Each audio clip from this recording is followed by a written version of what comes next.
ഇങ്ങനെ മതത്തിന്റെ പേരിൽ ആര് വിഭാഗീയത ഉണ്ടാക്കിയാലും അതിനൊന്നും ഉൾക്കൊള്ളാൻ തയ്യാറല്ലാത്ത ഒരു നാട്ടിൽ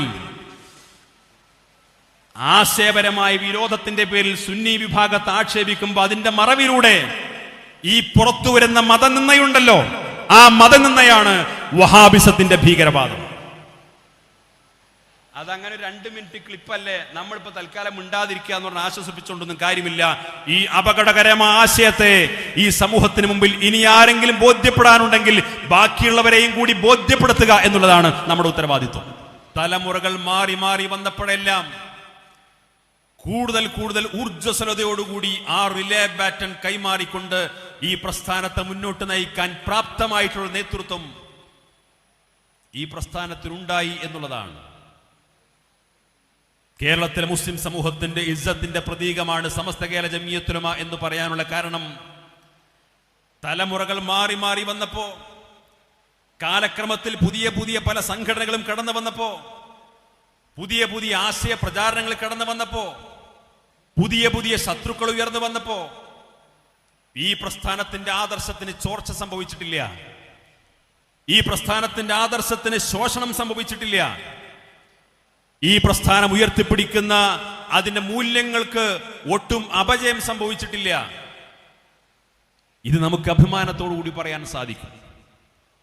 ഈ 98 വർഷക്കാലത്തിനിടയിൽ ഈ പ്രസ്ഥാനത്തെ മാനഹാനി ഉണ്ടാക്കാൻ, ഈ പ്രസ്ഥാനത്തെ തകർക്കാൻ, ഈ പ്രസ്ഥാനത്തിന്റെ വീര്യം തകർക്കാൻ, ഈ പ്രസ്ഥാനത്തെ ഇല്ലായ്മ ചെയ്യാൻ എന്തെല്ലാം ആശയങ്ങൾ കടന്നു വന്നു, ഏതെല്ലാം ബിദഈ പ്രസ്ഥാനങ്ങൾ കടന്നു വന്നു, ഏതെല്ലാം തീവ്രവാദ സംഘടനകൾ കടന്നു വന്നു, എത്ര പേർക്കെതിരെ സമസ്ത കേരള ജംഇയ്യത്തുൽ ഉലമയിൽ നിന്ന് നടപടിയെടുക്കേണ്ടി വന്നു, എത്ര പേരെ സമസ്തയിൽ നിന്ന് മാറ്റി നിർത്തുന്ന സാഹചര്യം ഉണ്ടായി.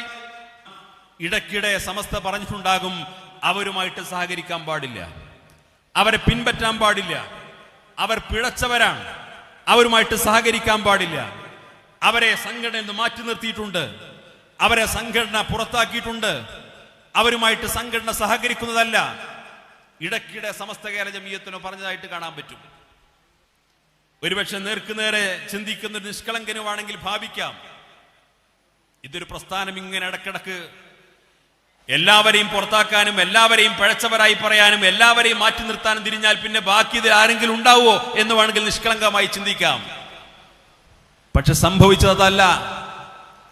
ഈ വിശുദ്ധമായ ആദർശത്തെ അതിന്റെ സമ്പൂർണമായ ഐശ്വര്യത്തോടുകൂടി നിലനിർത്തണമെങ്കിൽ ആദർശ വിശ്വാസങ്ങൾക്ക് ഹാനി വരുത്തുന്നത് വലുതാണെങ്കിലും ചെറുതാണെങ്കിലും അതിൽ വരുന്ന അതേപോലെയുള്ള എല്ലാ സംവിധാനങ്ങളെയും എല്ലാ രീതികളെയും ആശയങ്ങളെയും യഥാസമയം മാറ്റി നിർത്തി ഇതിന്റെ വിശുദ്ധി സംരക്ഷിച്ചു പോരുന്നൊരു സംവിധാനമാണ് സമസ്ത കേരള ജംഇയ്യത്തുൽ ഉലമ സ്വീകരിച്ചത്.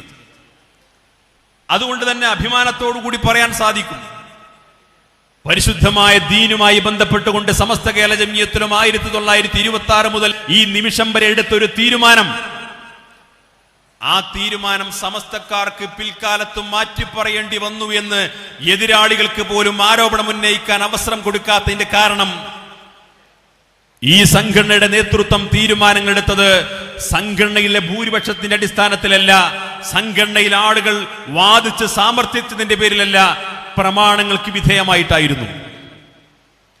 ദീനിന്റെ പ്രമാണങ്ങൾക്ക് വിധേയമായി മാത്രമാണ് ഈ പ്രസ്ഥാനം സമുദായത്തോട് സംവദിച്ചത്. അതുകൊണ്ട് തന്നെ ആദർശത്തിൽ ഒരു കാലത്തും വ്യതിയാനമുണ്ടായി എന്നൊരാരോപണം ഈ പ്രസ്ഥാനത്തിനെതിരെ ഉന്നയിക്കാൻ ഇവിടുത്തെ എതിരാളികൾക്ക് പോലും സാധ്യമായിട്ടില്ല. എന്റെ പ്രിയപ്പെട്ട സഹപ്രവർത്തകരോട് ഞാൻ ഇത്രയും ഗൗരവത്തോട് ഇത് സൂചിപ്പിക്കാൻ കാരണം, ഈ വിശുദ്ധമായ ആദർശത്തിന്റെ സംരക്ഷണത്തിന് വേണ്ടി മാത്രമാണ് സമസ്ത കേരള ജംഇയ്യത്തുൽ ഉലമ സ്ഥാപിച്ചത്. ബാക്കി സമസ്തയും അതിന്റെ പോഷക സംഘടനകളും നടത്തിക്കൊണ്ടിരിക്കുന്ന പ്രവർത്തനങ്ങളെല്ലാം ഐച്ഛികമാണ്, രണ്ടാമതോ മൂന്നാമതോ ആയി മുൻഗണനാക്രമത്തിൽ വരുന്ന കാര്യങ്ങളാണ്. ഈ പ്രസ്ഥാനത്തിന്റെ അടിസ്ഥാനപരമായ ലക്ഷ്യം പരിശുദ്ധമായ ദീനിന്റെ യഥാർത്ഥ മാർഗമായ അഹ്ലുസുന്നത്ത് വൽ ജമാഅയുടെ സംരക്ഷണമാണ്. അഹ്ലുസുന്നത്ത് വൽ ജമാഅയുടെ ആശയാദർശങ്ങൾക്ക് നിരക്കാത്ത ഏതാശയങ്ങൾ ആര് പ്രചരിപ്പിക്കപ്പെട്ടാലും മുഖം നോക്കാതെ അത് തെറ്റാണെന്ന് പറയുകയും പ്രഖ്യാപിക്കുകയും അത് സമുദായത്തെ ബോധ്യപ്പെടുത്തുകയുമാണ് സമസ്ത കേരള ജംഇയ്യത്തുൽ ഉലമയുടെ ലക്ഷ്യം. കുറെ ആളുകളെ സംഘടിപ്പിക്കാനല്ല, മഹാഭൂരിപക്ഷത്തിന്റെ പിന്തുണയും സഹകരണവും ലഭ്യമാക്കാൻ വേണ്ടിയിട്ടല്ല. അങ്ങനെ മഹാഭൂരിപക്ഷത്തിന്റെ സഹകരണം ഉണ്ടാകണമെങ്കിൽ ഒരുപാട് വിട്ടുവീഴ്ചകൾക്ക് സമസ്തക്ക് തയ്യാറാകാമായിരുന്നു. മതപരമായ കാര്യങ്ങൾ അത് സമസ്ത കേരള ജമിയത്തും എന്തു പറയുന്നു എന്ന് കാതോർത്തുകൊണ്ടാണ് കേരളത്തിലെ മുസ്ലിം സമൂഹം മുന്നോട്ട് പോയിക്കൊണ്ടിരിക്കുന്നത്. ആ ഇസ്സത്തോടുകൂടി മുന്നോട്ട് പോകുന്ന ആ പ്രസ്ഥാനത്തെ കഴിഞ്ഞ കാലങ്ങളിലെല്ലാം ഉണ്ടായതുപോലെ, ഞാൻ അടിവിരയിട്ടുകൊണ്ടാ പറയുന്നത്, കഴിഞ്ഞ കാലങ്ങളിലെല്ലാം ഉണ്ടായതുപോലെ ഇന്നും ഈ പ്രസ്ഥാനത്തെ ഒന്ന് മോശമായി ചിത്രീകരിക്കാൻ, ഒന്ന് ചെറുതാക്കി കാണിക്കാൻ, ഒന്ന് ഇകഴ്ത്തി കാണിക്കാൻ. കാരണം ഓരോ ദിവസവും ഓരോ പുതിയ പുതിയ ഘട്ടങ്ങളിലും ഈ പ്രസ്ഥാനം വളർന്നു പന്തലിക്കുകയാണ്. കൂടുതൽ കൂടുതൽ ആളുകൾക്കിടയിൽ സ്വീകാര്യത ഉണ്ടായിക്കൊണ്ടിരിക്കുന്നു. എല്ലാവരും സമസ്ത കേരള ജമിയത്തുൽ ഉലമ എന്തു പറയുന്നു എന്ന് കാതോർക്കുന്ന അവസ്ഥയിലേക്ക് വരുന്നു. കേരളത്തിലെ മുസ്ലിം സമൂഹത്തിന്റെ, ഇന്ത്യയിലെ മുസ്ലിം സമൂഹത്തിന്റെ ഒരു വിഷയം ചർച്ച ചെയ്യപ്പെടുമ്പോൾ ഇവിടെ മാധ്യമങ്ങൾ ശ്രദ്ധിക്കുന്നത് ഇക്കാര്യത്തിൽ സമസ്ത കേരള ജമിയത്തുൽ ഉലമ എന്തു പറയുന്നു എന്നാണ്. കേരളത്തിൽ എത്രയോ മാധ്യമങ്ങൾ പത്രപ്രസിദ്ധീകരണങ്ങളുടെ പ്രസിദ്ധീകരിച്ചുകൊണ്ടിരിക്കുന്നു. ഒരുപാട് മലയാള പത്രങ്ങൾ, ഒരുപാട് ആനുകാലിക പ്രസിദ്ധീകരണങ്ങൾ. എല്ലാ മലയാള പത്രങ്ങളും എല്ലാ ദിവസവും എഡിറ്റോറിയലുകൾ എഴുതുന്നുണ്ടല്ലോ. പക്ഷെ അതുപോലെയല്ല സമസ്ത കേരള ജമിയത്തുൽ ഉലമയുടെ സുപ്രഭാതം ദിനപത്രം ഒരു എഡിറ്റോറിയൽ എഴുതിയാൽ ഇവിടെ മാധ്യമങ്ങൾ ചർച്ചയാണ്. എന്താ കാരണം? സമസ്ത കേരള ജമിയത്തുൽ ഉലമ ഇവിടുത്തെ പൊതുവായ വിഷയങ്ങളിൽ ഒരു നിലപാട് പറഞ്ഞാൽ അത് സമൂഹത്തിൽ സ്വാധീനിക്കുമെന്നതിന്റെ തിരിച്ചറിവാണ് ഈ മാധ്യമങ്ങൾ അത് ചർച്ച ചെയ്യപ്പെടാനുള്ള പ്രധാനപ്പെട്ട കാരണം. അത്രയും വലിയ അംഗീകാരവും സ്വീകാര്യതയും ഈ പ്രസ്ഥാനത്തിനുണ്ടായിക്കൊണ്ടിരിക്കുന്നു. അതുണ്ടായിക്കൊണ്ടിരിക്കുമ്പോൾ സ്വാഭാവികമായും മറുപക്ഷത്തുള്ള ഒരുപാട് സംഘടനകളുണ്ട്, ബിദാഴി പ്രസ്ഥാനങ്ങളുണ്ട്, മറ്റു പല സംഘടനാ സംവിധാനങ്ങളുമുണ്ട്. അവർക്കൊന്നും സമൂഹത്തിൽ അംഗീകാരമോ സ്വീകാര്യതയോ ഇല്ലെന്ന് മാത്രമല്ല, ആശയപരമായ കാരണങ്ങൾ കൊണ്ട് തന്നെ അവർക്കിടയിൽ വലിയ ഭിന്നിപ്പും ചേരിതിരിവും വിഭാഗീയതയും വിവിധ ഗ്രൂപ്പുകളായിട്ട് തമ്മിലടിച്ചുകൊണ്ടിരിക്കുകയാണ്. അപ്പൊ ഈ ഗ്രൂപ്പുകളായിട്ട് തമ്മിലടിച്ചുകൊണ്ടിരിക്കുന്ന സമയത്ത് സ്വാഭാവികമായിട്ടും സമസ്ത കേരള ജമിയത്തുൽ ഉലമയുടെ ഈ അന്തസ്സോടെ അഭിമാനത്തോടു കൂടിയുള്ള ഈ വളർച്ചയും പുരോഗതിയും അംഗീകരിച്ചു കൊടുക്കാൻ നിർവാഹമില്ല എന്ന് മാത്രമല്ല, ഇതിനെ എങ്ങനെ മോശമായി ചിത്രീകരിക്കാൻ സാധിക്കുമെന്നാണ് പല ആളുകളും ചിന്തിച്ചുകൊണ്ടിരിക്കുന്നത്. അതിന് ഭിന്നിപ്പുണ്ടാക്കാൻ പറ്റുമോ? ആ ശ്രമം നടക്കുന്നുണ്ട്. വിഭാഗീയത ഉണ്ടാക്കാൻ ശ്രമിക്കുന്നോ? അതിനുള്ള ശ്രമങ്ങൾ നടക്കുന്നുണ്ട്. പച്ചക്കളവുകൾ പ്രചരിപ്പിച്ചുകൊണ്ട് തമ്മിൽ ആളുകൾക്കിടയിൽ പരസ്പരം സംശയം, വിദ്വേഷം വളർത്താൻ ശ്രമിക്കുന്നോ? ആ ശ്രമങ്ങൾ നടക്കുന്നുണ്ട്.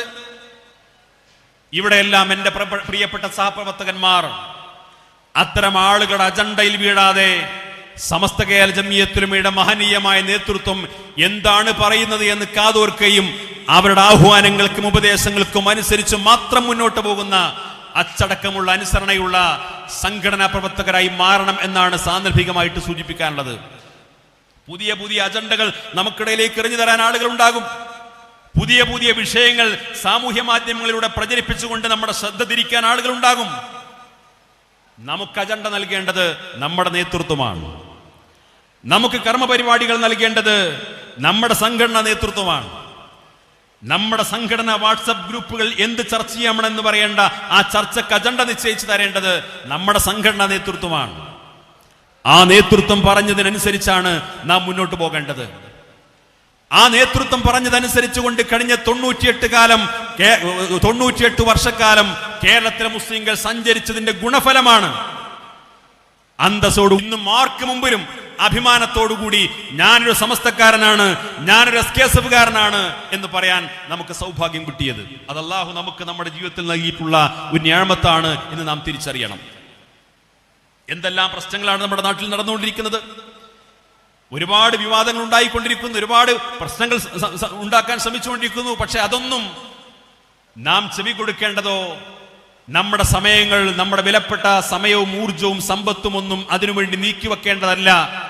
ഞാൻ ഉത്തരവാദിത്വ ബോധമുള്ള സംഘടനാ പ്രവർത്തകരാണ് എന്ന തിരിച്ചറിവോടുകൂടിയാണ് നാം പ്രവർത്തിക്കേണ്ടത്. ഒരു കാര്യം കൂടി പറഞ്ഞ് ഞാൻ അവസാനിപ്പിക്കുന്നു.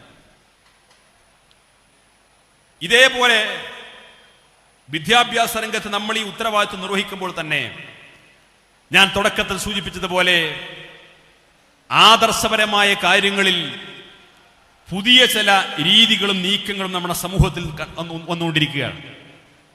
പുതിയ നീക്കങ്ങൾ എന്ന് പറഞ്ഞാൽ, പുതിയ രീതികൾ എന്ന് പറഞ്ഞാൽ ഇന്നത്തെ സാങ്കേതിക വിദ്യകളുടെയും പുതിയ സാഹചര്യങ്ങളുടെയും ഫലം കൂടിയാണ്. നമ്മുടെ ഒരു ഗ്രാമപ്രദേശത്ത് ഏതെങ്കിലും ബിദഈ പ്രസ്ഥാനത്തിന്റെ ഒരു പ്രഭാഷകന് വന്ന് പ്രസംഗിച്ചാൽ ആ ഗ്രാമപ്രദേശത്ത് ആ പ്രസംഗം കേട്ട ആളുകൾക്കിടയിൽ ചെറിയ ആശയക്കുഴപ്പങ്ങളൊക്കെ ഉണ്ടാകും. അപ്പൊ നമ്മൾ എന്ത് ചെയ്യും? അവിടുത്തെ കാരണവന്മാർ ഉസ്താദുമാരെ കൂടിയിട്ട് കുറച്ച് ആളുകൾക്കിടയിൽ ഒരു ഒസ്വാസം ഉണ്ടായിട്ടുണ്ട്, അതുകൊണ്ട് അതൊന്ന് തീർത്തു കൊടുക്കുന്ന രീതിയിൽ നല്ലൊരു വിശദീകരണം നടത്തിയിട്ട് ആ വിഷയം പരിഹരിക്കണം. അപ്പൊ സ്വാഭാവികമായിട്ടും അവിടെ ഏത് ആശയപ്രചാരകനാണോ വന്ന് അവിടെ ആളുകൾക്കിടയിൽ ആശയക്കുഴപ്പം ഉണ്ടാക്കിയത്, ആ ആശയക്കുഴപ്പം ദൂരീകരിക്കാൻ ആവശ്യമായ മാന്യമായ ഒരു വിശദീകരണ പ്രഭാഷണം നമ്മൾ സംഘടിപ്പിക്കുന്നതോടുകൂടി ആ വിഷയം അവിടെ അവസാനിച്ചു. ഒരുപക്ഷെ 1-2 തവണ ഒരുപക്ഷെ മറുപടി പ്രസംഗങ്ങളൊക്കെ ഉണ്ടാവാം. ആര് മറുപടി പറഞ്ഞാലും പ്രമാണത്തിന് അനുസൃതമായിട്ട് കാര്യങ്ങൾ ദീനിനെ വിശദീകരിക്കുന്ന ഒരു സംവിധാനം എന്ന രീതിയിൽ നമുക്കതിനെ വളരെ ഫലപ്രദമായിട്ട് പ്രതിരോധിക്കാൻ സാധിക്കും. അത്തരം ആളുകൾക്ക് ഒരിക്കലും മഹല്ല് തലങ്ങളിൽ സ്വാധീനമുണ്ടാക്കാൻ സാധിക്കാറില്ല. അതുകൊണ്ടാണ് ഇത്രയും 100 കണക്കിന് വർഷം അല്ലെങ്കിൽ പതിറ്റാണ്ടുകളോളം ബിദഈ പ്രസ്ഥാനങ്ങളെല്ലാം പ്രവർത്തിച്ചിട്ടും ഇന്നും കേരളത്തിലെ മുസ്ലിം സമൂഹത്തിനിടയിൽ അവർക്ക് വേണ്ടത്ര സ്വാധീനം നേടാൻ സാധിച്ചിട്ടില്ല. ഇങ്ങനെ സ്വാധീനം നേടാൻ സാധിക്കാത്തൊരു ഘട്ടം വന്നപ്പോഴാണ് അവർ പുതിയ ചില തന്ത്രങ്ങളുമായിട്ട് കടന്നു വരുന്നു. നമ്മൾ ആലോചിക്കുന്നത് ഈ പുതിയ തന്ത്രങ്ങളുമായിട്ട് കടന്നു വരുന്നത് ഏത് കാലത്താണ്? ഈ ബിദഈ പ്രസ്ഥാനങ്ങളുടെ പൊയ്മുഖം, അവരുടെ തനിമിറം എന്താണ്, അവരുടെ ആദർശത്തിൽ അപകടകരമായ വാദങ്ങളെന്ന് മുസ്ലിങ്ങൾ മാത്രമല്ല, സുന്നികൾ മാത്രമല്ല, സഹോദര സമുദായത്തിൽപ്പെട്ട ലോകത്തെ അറിയപ്പെട്ട മാധ്യമ പ്രവർത്തകരും ഗവേഷകരും അടക്കം തിരിച്ചറിയുകയും അത് ലോകത്തോട് പറയുകയും ചെയ്ത ഒരു കാലത്താണ്. ഇപ്പൊ കേരളത്തിലെ മുജാഹിദ് പ്രസ്ഥാനം എന്നൊക്കെ പറഞ്ഞാൽ നമുക്കിടയിൽ ആദ്യം ചർച്ച ചെയ്യപ്പെട്ടിരുന്ന കാര്യം എന്താണ്? അവരൊരു പുതിയ തൗഹീദ് പറയും, അവരെല്ലാവരും സുന്നികളൊക്കെ ശിർക്ക് ചെയ്യുന്നവരാണെന്ന് ആരോപിക്കും, സ്ത്രീകളെ പള്ളിയിലേക്ക് കൊണ്ടുപോകും, അങ്ങനെയുള്ള സുന്നി ആചാരങ്ങളൊക്കെ മോശമായി ചിത്രീകരിക്കുന്ന ഒരു വിഭാഗം.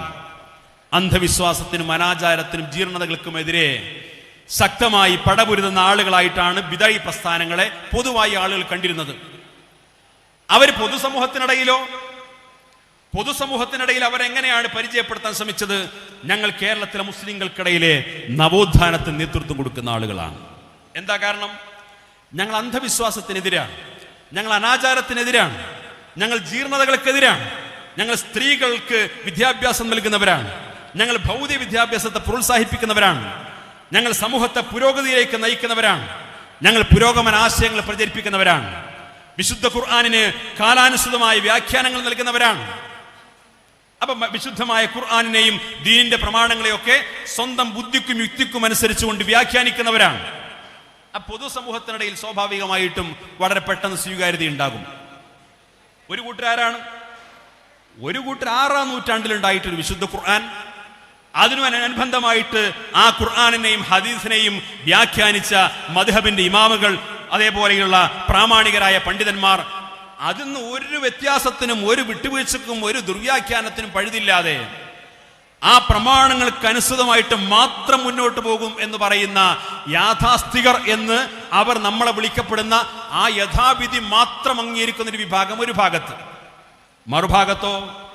മറുഭാഗത്ത് പൊതുസമൂഹത്തിനിടയിൽ കുറച്ചുകൂടി സ്വീകാര്യതയുള്ള രീതിയിൽ നമ്മൾ ബുദ്ധിയുള്ളവരാണ്, നമ്മളും അറബി പഠിച്ചവരാണ്, നമുക്കും ഭാഷ അറിയാം, നമുക്കും വ്യാകരണം അറിയാം, നമുക്കും വ്യാഖ്യാനിക്കാം, പിന്നെ എന്തിനാണ് 5-8 നൂറ്റാണ്ട് മുമ്പ് എഴുതി വെച്ചത് വായിക്കേണ്ട കാര്യം?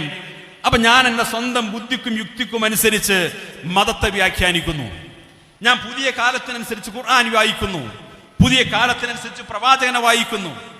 അപ്പൊ സ്വാഭാവികമായിട്ട് പുതിയ സമൂഹത്തിൽ നവോത്ഥാന പ്രസ്ഥാനക്കാർ ഒരു ഭാഗത്ത് മനുഷ്യൻ അവന്റെ ദൈവവിശ്വാസത്തെയോ മതപ്രമാണങ്ങളെയോ മതവിശ്വാസത്തെയോ ഒക്കെ മാറ്റിവെച്ചുകൊണ്ട് മനുഷ്യന് ലഭ്യമായിട്ടുള്ള ബുദ്ധി കൊണ്ട് അവന്റെ ജീവിതത്തിന്റെ വഴികൾ തെരഞ്ഞെടുക്കണമെന്ന് പറയുന്ന സ്വന്തം ബുദ്ധി കൊണ്ട് മാത്രം, യുക്തി കൊണ്ട് മാത്രം കാര്യങ്ങൾ തീരുമാനിക്കുന്ന യുക്തിവാദം ഒരു ഭാഗത്ത്. ആ യുക്തിവാദം ഒരു പുരോഗമന ആശയമായി ജനങ്ങൾക്കിടയിൽ പ്രചരിപ്പിക്കാൻ വേണ്ടി ശ്രമിക്കുമ്പോഴാണ് ആ യുക്തിവാദം പ്രചരിപ്പിക്കപ്പെടുന്ന ആ സമൂഹത്തിനിടയിൽ തന്നെ മതത്തിന്റെ പേര് പറഞ്ഞുകൊണ്ട് മതയുക്തിവാദം പ്രചരിപ്പിക്കാൻ ശ്രമിക്കും. ഒന്ന് യുക്തിവാദം, മറ്റൊന്ന് മതയുക്തിവാദം. പക്ഷേ ഈ മതയുക്തിവാദം പ്രചരിപ്പിക്കപ്പെടുന്ന ഈ ബിദഈ പ്രസ്ഥാനങ്ങളെല്ലാം കടന്നു വന്നപ്പോ അവരുണ്ടാക്കിയ പൊല്ലാപ്പും പ്രശ്നങ്ങളൊക്കെ സമുദായത്തിനകത്തു മാത്രമായിരുന്നു. നമ്മളുടെ ആചാരാനുഷ്ഠാന ക്രമങ്ങളിലൊക്കെയുള്ള ഈ അഭിപ്രായ വ്യത്യാസം, അതിന്റെ സംവാദങ്ങൾ, അതിന്റെ ഖണ്ഡന പ്രസംഗങ്ങൾ സ്വാഭാവികമായിട്ടും പുറത്തു നോക്കുന്ന ഒരാൾക്ക് മനസ്സിലാകും. മുസ്ലിങ്ങൾക്കിടയിൽ ഒരുപാട് അവാന്തര വിഭാഗങ്ങളുണ്ട്. അവരിങ്ങനെ സുന്നി, മുജാഹിദ്, ജമാഅത്ത്, തബ്ലീഗ് എന്നൊക്കെ പറഞ്ഞ ഒരുപാട് ഗ്രൂപ്പുകളുണ്ട്. അവർക്കിടയിൽ ആചാരപരമായ കാര്യത്തിലൊക്കെ അഭിപ്രായ വ്യത്യാസമുണ്ട്. അതുകൊണ്ട് അവർക്ക് വ്യത്യസ്തമായ പള്ളികൾ, വ്യത്യസ്തമായ പരിപാടികൾ എന്നൊക്കെ മനസ്സിലാക്കുക ആളുകൾ. പൊതുസമൂഹത്തിനിടയിൽ അവര് ഒരു നവോത്ഥാന പ്രസ്ഥാനത്തിന്റെ ആളുകൾ, സമൂഹത്തിന് വലിയ പരിഷ്കാരത്തിന്റെയും പരിഷ്കൃത സമൂഹത്തിനനുസൃതമായി ഇസ്ലാമിനെ വ്യാഖ്യാനിക്കുന്ന വലിയ നല്ല പിള്ള ചമഞ്ഞുന്ന ആളുകളായിട്ട് മാറി. അതിനിടയിലാണ് ഏതാനും വർഷങ്ങൾ ലോകത്തിന്റെ മുമ്പിൽ ISIS പോലെയുള്ള തീവ്രവാദ പ്രസ്ഥാനങ്ങൾ പരസ്യമായി കടന്നു വന്നു. ISIS പോലെയുള്ള തീവ്രവാദ സംഘടനകൾ കടന്നു വന്നു എന്ന് മാത്രമല്ല, ഈ കാസർഗോഡ് ജില്ലയിലെ പടന്നയിൽ നിന്നടക്കം ആളുകൾ കൂടി തീരുമാനിച്ചു, ഈ കാസർഗോഡും പടന്നയിലൊന്നും ജീവിച്ചാൽ യഥാർത്ഥ മുസ്ലിമായിട്ട് ജീവിക്കാൻ കഴിയില്ല. അതുകൊണ്ട് നമ്മൾ എത്രയും പെട്ടെന്ന് ഇവിടുന്ന് വിസയും പാസ്പോർട്ടും എടുത്തിട്ട് ഹിജറ പോകണം. കാരണം എന്താണ്? യഥാർത്ഥ മുസ്ലിമായി ജീവിച്ചു മരിക്കണമെന്നുണ്ടെങ്കിൽ ഹിന്ദുക്കളും മുസ്ലിങ്ങളും ക്രിസ്ത്യാനികളും മതമുള്ളവരും മതമില്ലാത്തവരും ഒരുമിച്ച് ജീവിക്കുന്ന നാട്ടിലൊന്നും ജീവിച്ചാൽ പറ്റില്ല. അതുകൊണ്ട് ദമ്മാജ് പോലെയുള്ള പ്രദേശങ്ങളിൽ പോയിട്ട് ശുദ്ധ മുസ്ലിമായിട്ട് ജീവിച്ച് അങ്ങനെ മരിക്കണം. കേരളത്തിൽ നിന്ന് പോലും ഹിജറ പോകുന്ന സാഹചര്യം ഉണ്ടായില്ലേ? ISIS പോലെയുള്ള പ്രസ്ഥാനം രൂപപ്പെട്ടു. ലോകത്ത് പലപ്പോഴും അതിന്റെ നേതൃത്വത്തിൽ വലിയ അക്രമങ്ങളും സ്ഫോടനങ്ങളും ഉണ്ടായി. വലിയ എത്രയോ ആളുകൾ കൊല ചെയ്യപ്പെടുന്ന സാഹചര്യം ഉണ്ടായി. എത്രയോ മക്ബറകൾ ഇടിച്ച് നിരപ്പാക്കുന്ന സാഹചര്യം ഉണ്ടായി. വലിയ വലിയ ഷേഖുമാരുടെ, മദ്ഹബിന്റെ ഇമാമുകളുടെ മക്ബറകൾ IS-ന്റെ തീവ്രവാദികൾ ഇടിച്ച് നിരപ്പാക്കുന്ന സാഹചര്യം ഉണ്ടായി.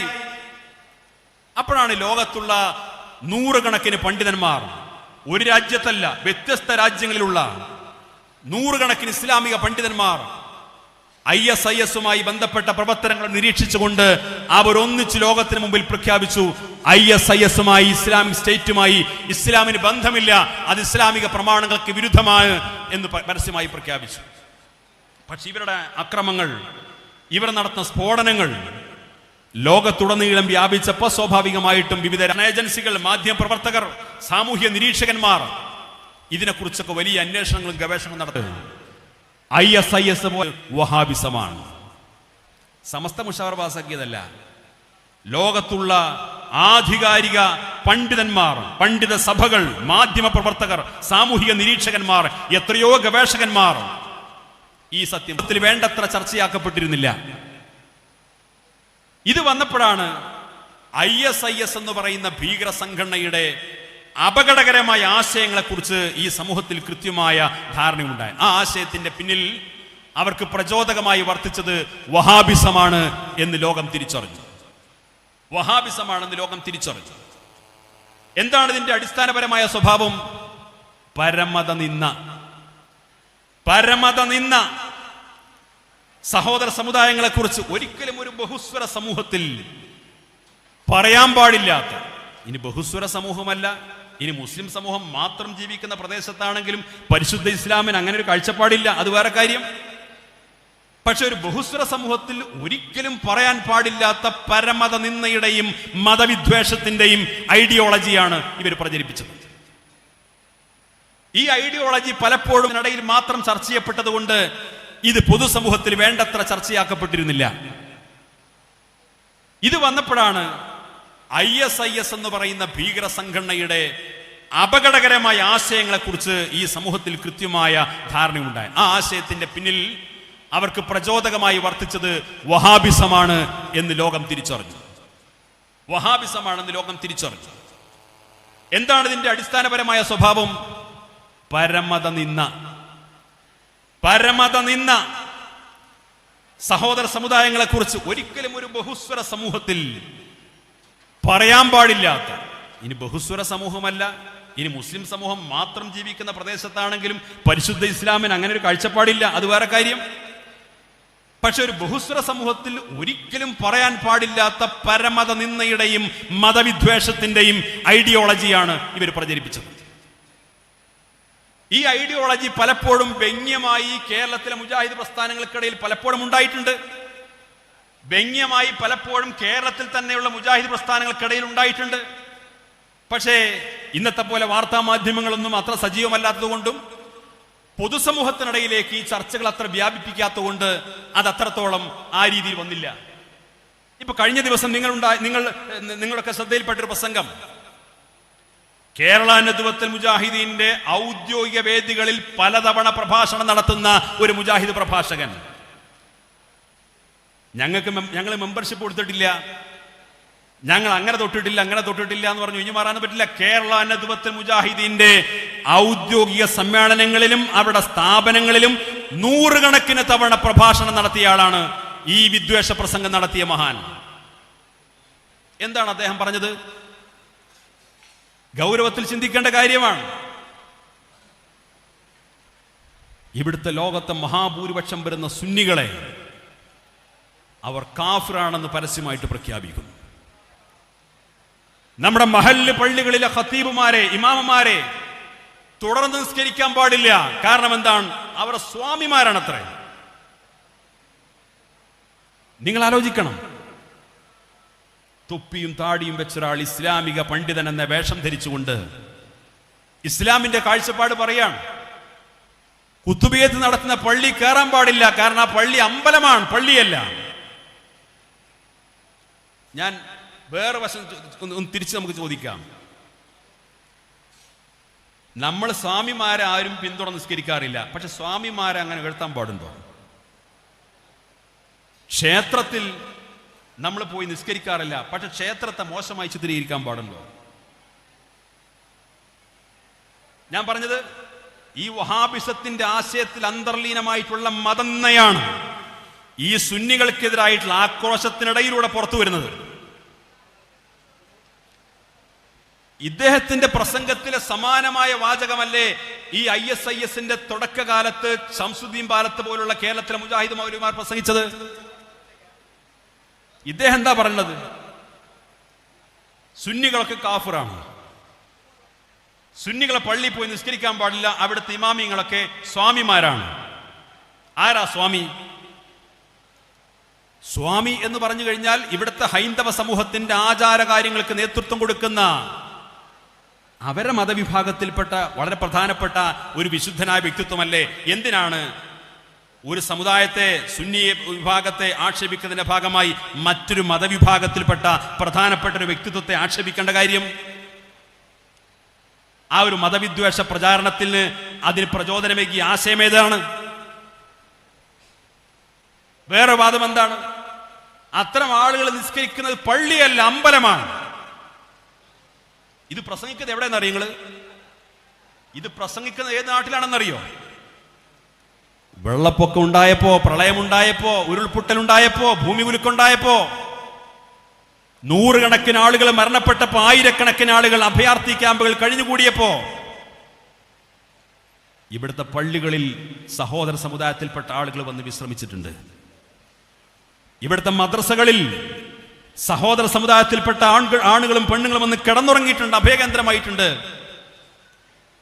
ക്രൈസ്തവ ചർച്ചകളിൽ പോയിട്ട് മുസ്ലിം സഹോദരന്മാർക്ക് നിസ്കരിക്കാൻ സൗകര്യം ചെയ്തു കൊടുത്ത നാട്. ക്ഷേത്രത്തിന്റെ ഉടമസ്ഥതയിലുള്ള ഓഡിറ്റോറിയങ്ങളിലും കെട്ടിടങ്ങളിലും മുസ്ലിങ്ങൾക്കും ക്രിസ്ത്യാനികൾക്കും അഭയം കൊടുത്ത നാട്. ഇങ്ങനെ മതത്തിന്റെ പേരിൽ ആര് വിഭാഗീയത ഉണ്ടാക്കിയാലും അതിനൊന്നും ഉൾക്കൊള്ളാൻ തയ്യാറല്ലാത്ത ഒരു നാട്ടിൽ ആശയപരമായ വിരോധത്തിന്റെ പേരിൽ സുന്നി വിഭാഗത്തെ ആക്ഷേപിക്കുമ്പോൾ അതിന്റെ മറവിലൂടെ ഈ പുറത്തു വരുന്ന മതനിന്ദയുണ്ടല്ലോ, ആ മതനിന്ദയാണ് വഹാബിസത്തിന്റെ ഭീകരവാദം. അതങ്ങനെ 2 മിനിറ്റ് ക്ലിപ്പല്ലേ, നമ്മളിപ്പോ തൽക്കാലം മിണ്ടാതിരിക്കുക എന്ന് പറഞ്ഞ് ആശ്വസിപ്പിച്ചുകൊണ്ടൊന്നും കാര്യമില്ല. ഈ അപകടകരമായ ആശയത്തെ ഈ സമൂഹത്തിന് മുമ്പിൽ ഇനി ആരെങ്കിലും ബോധ്യപ്പെടാനുണ്ടെങ്കിൽ ബാക്കിയുള്ളവരെയും കൂടി ബോധ്യപ്പെടുത്തുക എന്നുള്ളതാണ് നമ്മുടെ ഉത്തരവാദിത്വം. ഇതൊരു അബദ്ധത്തിൽ വന്ന പ്രസംഗമൊന്നുമല്ല, ഇത് ഇവരുടെ അടിസ്ഥാനപരമായ ആശയമാണ്. ഞാൻ പറഞ്ഞല്ലോ, ഈ കാഫിർ പ്രയോഗത്തിന് സമാനമായ മറ്റൊരു പ്രസംഗമായിരുന്നു ഏതാനും വർഷങ്ങൾക്ക് മുമ്പ് ശംസുദ്ദീൻ ബാലത്ത് ഇവിടെ നടത്തിയത്. എന്താ അദ്ദേഹം പറഞ്ഞത്? അമുസ്ലിങ്ങളുടെ കടയിൽ പോയി സാധനങ്ങൾ വാങ്ങാൻ പാടില്ല, അമുസ്ലിങ്ങളുടെ വാഹനങ്ങൾ വാടകയ്ക്ക് വിളിക്കാൻ പാടില്ല. നമ്മൾ വീട് അടച്ചു പൂട്ടി വാതിലൊക്കെ പൂട്ടിയിട്ട് ഭാര്യയും മക്കളുമായി കല്യാണത്തിന് പോകുമ്പോൾ സ്വാഭാവികമായിട്ട് നമ്മൾ വീടിന്റെ ചാവി തൊട്ടടുത്ത വീട്ടിൽ കൊടുക്കും. തൊട്ടടുത്ത വീട് അമുസ്ലിമിന്റെ വീടാണെങ്കിൽ നീ അവിടെ കൊടുക്കാൻ പാടില്ല. കുറെ ദൂരമുള്ള മുസ്ലിമിന്റെ വീടുണ്ടെങ്കിൽ അവിടെ കൊടുത്തിട്ട് പോയാൽ മതി. ഈ പരമത വിദ്വേഷം ആരാ ഇവിടെ പ്രചരിപ്പിച്ചത്? കേരളത്തിൽ ഈ വിവാദ പ്രസംഗം നടത്തി ഈ രീതിയിലുള്ള ആശയങ്ങൾ ഇവിടെ പ്രചരിപ്പിച്ചത് ആരാണ്? കേരളത്തിലെ മുജാഹിദ് മൗലവിമാരല്ലേ? ഈ മുജാഹിദ് വിഭാഗത്തിന്റെ ഏറ്റവും വലിയ തലതൊട്ടപ്പനാണ് KM മൗലവി. ഈ KM മൗലവിയാണ് സൗദി രാജാവിന് ഔദ്യോഗികമായിട്ട് കത്തെഴുതിയത്. കേരളത്തിൽ നിന്ന് കുറെ ക്രിസ്ത്യൻ സഹോദരന്മാർ ജോലി തേടി വരുന്നുണ്ട് കേട്ടോ സൗദി അറേബ്യയിലേക്ക്, നിങ്ങൾ അവർക്ക് ജോലി കൊടുക്കാൻ പാടില്ല.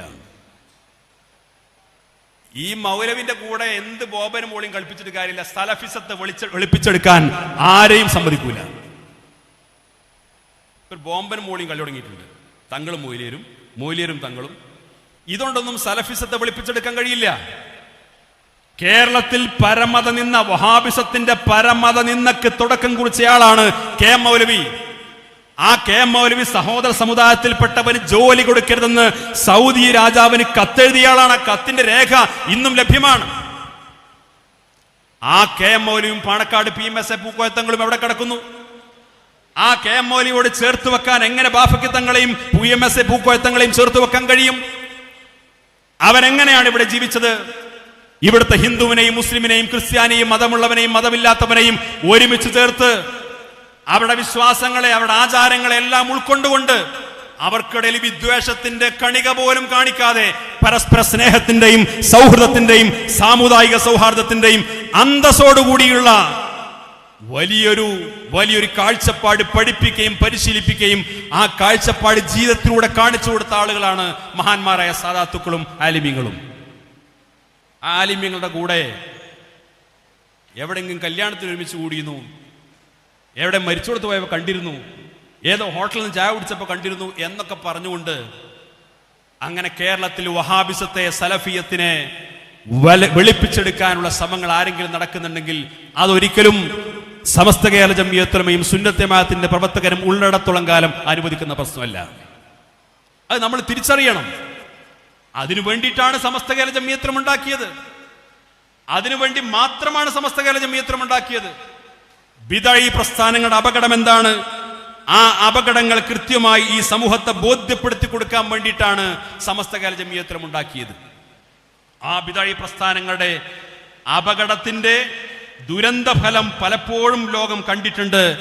അതുകൊണ്ടാണ് സമസ്ത കേരള ജംഇയ്യത്തുലമ ഇത്തരം വിഭാഗങ്ങളുമായിട്ടൊക്കെ ഒരു തുല്യ അകലം പാലിക്കണം എന്ന കാഴ്ചപ്പാട് ഈ സമൂഹത്തിന് മുമ്പിൽ പുലർത്താൻ കാരണം.